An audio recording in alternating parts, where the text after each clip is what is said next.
মামুনুল হক আমার পাশে ছিল, মাঝে মাঝে আমারে বলতো হামজা, বাইরে থাকতে কি ভাবতাম, আমার ভেতরে এসে কি শুরু হইতো। আমরা কি মনে করতাম, আমার বাস্তবতা আসলে কোথায়। আমরা মারামারি করেছি টুপি নিয়ে, কয় কলি টুপি মাথায় দেবো আমি এই নিয়ে, হাত বাঁধবো না হাত ছেড়ে দেবো, মোনাজাত করবো না মোনাজাত হাত ছেড়ে দেবো, এই নিয়ে গন্ডগোল করি আমরা। আর এখন দেখছি ওরা কোথায় পৌঁছিয়েছে। ওরা সংখ্যায় বেশি না 20 জন, কিন্তু আমরা 80 জন হওয়ার পরেও পালিয়ে পালিয়ে বেড়াই, মার খায়, জেলের ভেতরে শুধু আটক করে রাখে না, সবচাইতে বেশি কষ্ট দিয়েছে এই জালেমেরা আলেমদেরকে। কত মার্ডার মামলার আসামি দেখতাম রাজার হালে ভেতরে খাচ্ছে, ঘুরছে, মাস্তানিও করছে। আর আমরা 76 জন আলেম এক জায়গায় ছিলাম, আমাদেরকে কি কষ্ট দিয়েছে। যোগাযোগ বিচ্ছিন্ন, মানবতা বিরোধী অপরাধ বলে ওরা খুঁজে পায় না। ওরা মানবতা বিরোধী অপরাধের বিচার করে, এই আয়না ঘরের সাথে যারা জড়িত সব চাইতে মানবতা বিরোধী অপরাধের সাথে শামিল না এরা। আপনি যে খুঁজে পান না যে কি দোষ আমার। কয়েকদিন আগে এটা আমি শিক্ষার জন্য বলেছি, আজকে একটা নতুন ভাবে পড়লাম। হোস্টেলে 100 জন ছাত্র খাবার খায়, সকালবেলা প্রতিদিন তাদের খিচুড়ি দেওয়া হয়। 20 জন বলছে ঠিক আছে, যে খাবার চলছে এটাই চলবে। 80 জন বলছে না, এই খাবার আমরা চাই না। কি চাও? কিছু ছাত্র তারা বলছে আমরা কলা পাউরুটি চাই, কেউ বলছে আমরা রোল চাই, কেউ বলছে আমরা সিডা চাই। এইভাবে তো হবে না। হোস্টেল ম্যানেজার ডাক দিয়ে বলে একটা ভোট দেওয়া হবে, যার পক্ষে ভোট বেশি পড়বে সেই টাকায় দেখে পাস হয়ে যাবে। ভোট দেওয়ার পর ওই যে আগের যে 20 জন খিচুড়ি খায়, ওরা তো আর পাল্টাবে না, কারণ মাজা তো পেয়ে গেছে। এই 20 জন ভোট এক জায়গায় দিয়েছে। বাকি যারা রোল চায় তারা 18 জন, যারা কলা পাউরুটি চায় তারা 19 জন, যারা চিড়া মুড়ি চায় তারা এরকম 17 জন। এভাবে ভাগ ভাগ করতে করতে দেখা গেল ও 20 যা ছিল ওইটাই পাস হয়ে গেছে। এদিকে লোকজন কতজন বলেন না কেন? আর ওরা কয়জন? এখন কিন্তু বর্তমান ওইটা চলছে।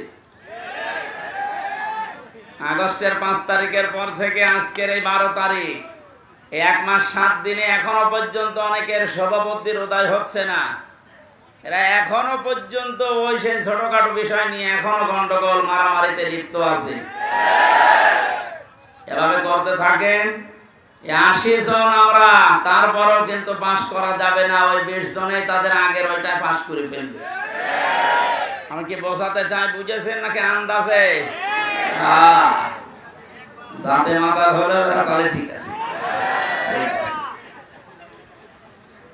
এই জন্য আমাদের এই দেশে এখন যে দুর্বিসন্ধি চলছে, বিশেষ করে দাদা বাবুরা কিন্তু চেষ্টা চালাচ্ছে আমরা যেন 80 জন এক জায়গায় হতে না পারি। এই মাহফিলটা কয়েক মাস আগে এখানে হওয়ার কথা ছিল, আমি এসেছিলাম, 2-3 ঘন্টা বসেছিলাম, উঠতে দেয়নি। কমিটির লোকজন আমার সাথে আজকে আসার সময় বলছিল, থানার যিনি দায়িত্বে ছিল অফিসার ইনচার্জের সময়, তার কাছে ইমাম সাহেব গিয়ে বলেছে যে অন্তত আধা ঘন্টা সময় দেন, আমরা কোরআনের কিছু কথা শুনে মোনাজাত করে চলে যায়। উনি এমন একটা কথা ওনারে শুনিয়েছে যে তোমার বলতেও ঘৃণা লাগছে। ওরা মুখ দিয়ে বলার কথা না, ওই লোকটার না জন্মের ঠিক নেই। আমরা ওই কথা বলতে পারি? ওই ইমাম সাহেবকেও যদি 1-2টা গালি দিয়ে তাড়িয়ে দিত তাও মেনে নিতাম। ওর বউকে তুলে গালি দিয়েছ তো তোর স্ত্রীর ওই জায়গায় মাহফিল ঢুকিয়ে দেব। কি অবস্থায় ছিলাম বলেন তো আমরা। আর জালেমরা দাবি করতো যে আমরা স্বাধীন। স্বাধীন তো ছিল জালেমরা। এদেশের মুসলমান যারা আমরা সব ছিলাম পরাধীন। যে কথাটা বললাম এটা কি মুখ দিয়ে বলার মতো কথা? আমার রিমান্ডে মাঠের নিচে নিয়ে এই কথা জানিয়েছিল, যা বলছি যদি না বলিস তোর বউ তুলে নিয়ে আনবো, এরকম কথা আমারও বলেছে। আমরা আরো নিকৃষ্ট কথা বলেছে, ওগুলো তো বলার মতো না। এই জন্য বলছি যে অবস্থায় ছিলাম বিশাল একটা পাথর আল্লাহ বুকের উপর থেকে সরিয়ে দিয়েছে। উনি বলছিলেন না, ওয়ালা সাফা ইউতিকা রাব্বুকা ফাতারদা, হে নবী আপনি বহু কষ্ট পেয়েছেন, অতি শীঘ্রই আপনাকে এমন কিছু দেব যাতে আপনি খুশি না হয়ে পারবেন না। আমার মনে হয় এই আয়াতটা এ বাংলাদেশের জন্য 100 ভাগ কার্যকর।